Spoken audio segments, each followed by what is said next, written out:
Hello, in this video I'll be drawing a cottagecore inspired character, and I will be sketching, then I'll be inking, and finally painting. So let's jump right into it. The first step of this process is the sketching process. And for the sketching process, I was really trying to think what would be the best way to orient the character on the page, like what position they should be in. So what I did when I was trying to study this cottagecore fairy aesthetic was I looked through different reference images online just to get some inspiration. So that would help me, try to figure out how to position the character on the page. And the one main thing I saw in most of the reference photos was that there were a lot of nature elements. So the characters were usually like in a forest or arranging some flowers or like walking amongst the trees. So I wanted to capture some of those elements in my drawing when I was creating my own little character. So I knew that I really wanted to draw like a fairy character, but I didn't really know what nature elements to include.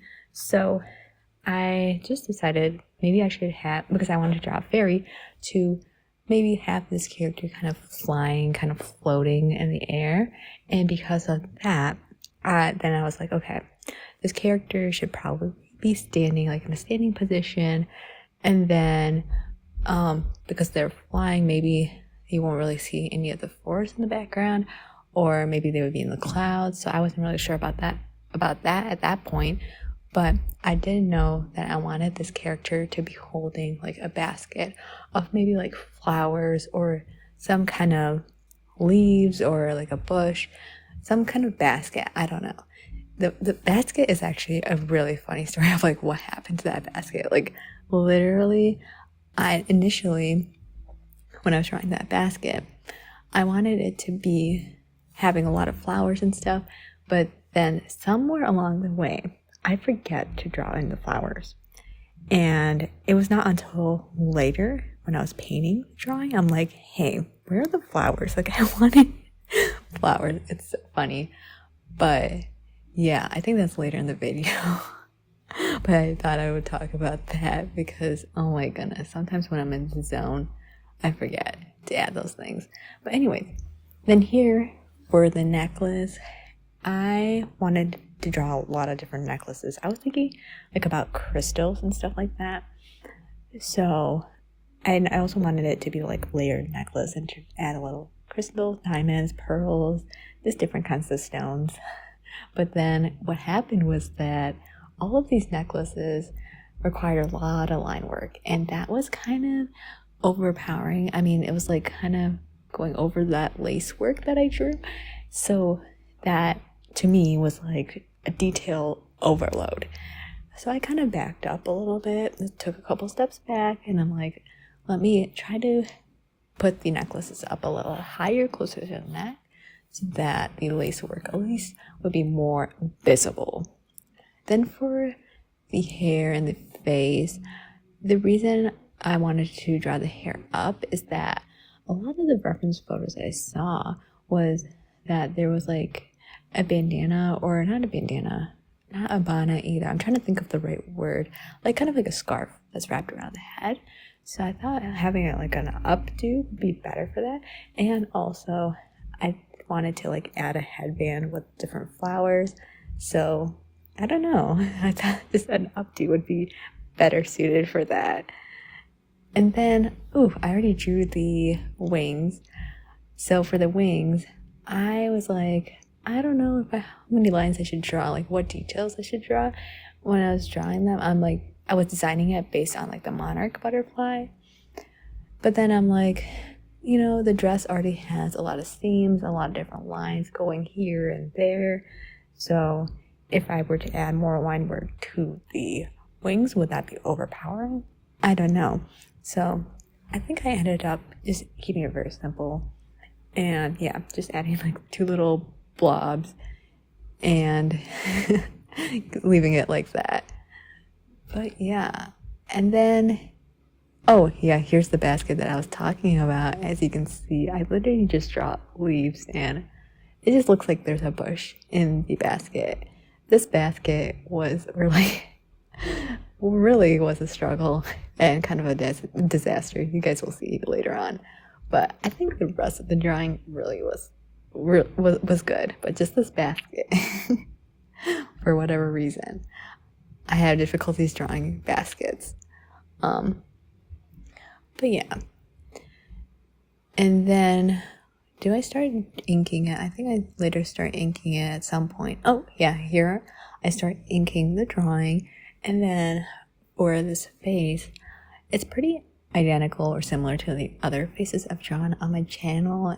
And I was like, I should have probably tried to do something different with the face. Try to, I don't know, play around with the features.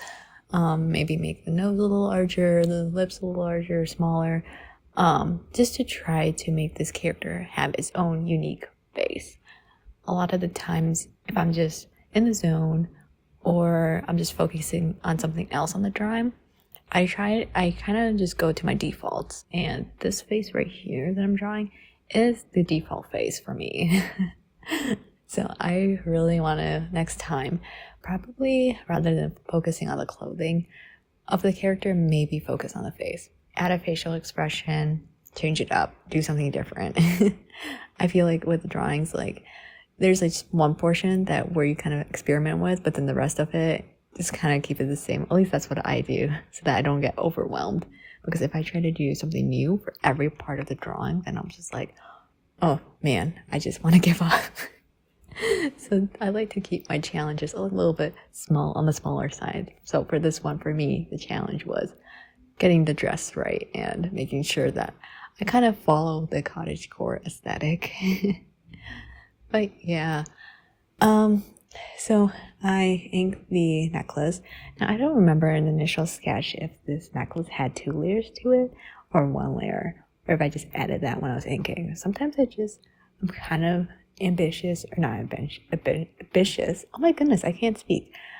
The word that I'm saying is not spontaneous, but adventurous. Sometimes when I'm inking, I just want to be adventurous and just add more lines to the drawing, even though it wasn't there in the initial sketch, which can be a little bit risky if the ink is like, I kind of mess up on the inking part of it.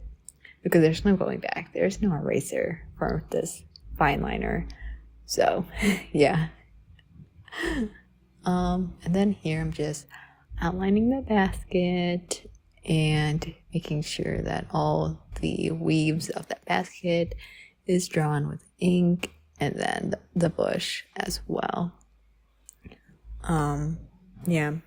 And I think at some point I go back in with the brush pen. Oh, I think this is the part of it, yeah. And so what I did was that for the outline of the character, the outer borders, I used this brush pen, which has like a thicker line width to it.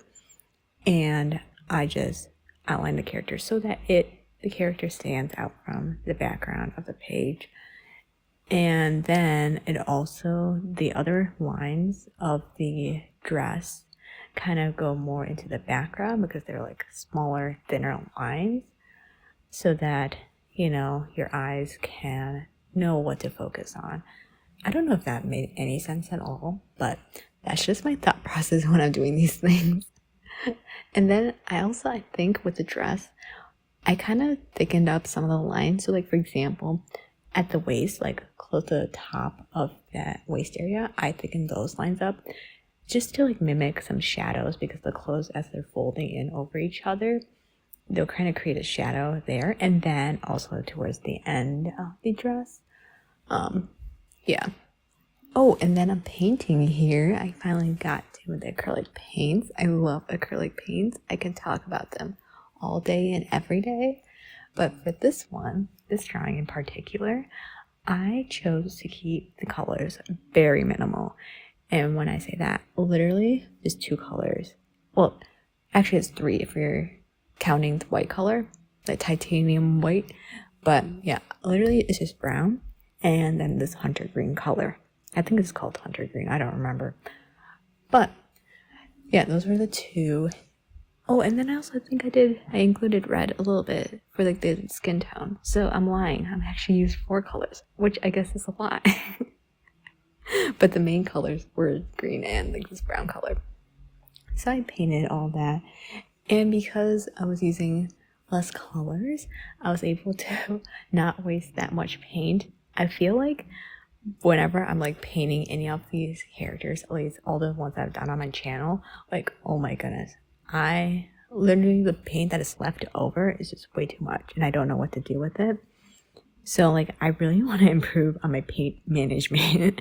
I don't know if you guys have any like ideas on how to, you know, make sure that acrylic paint is not wasted. And I don't know, just any ideas for like paint management, just comment down below. Like, see, the thing is that whenever I'm like creating a new color, sometimes I don't need that much of that specific color.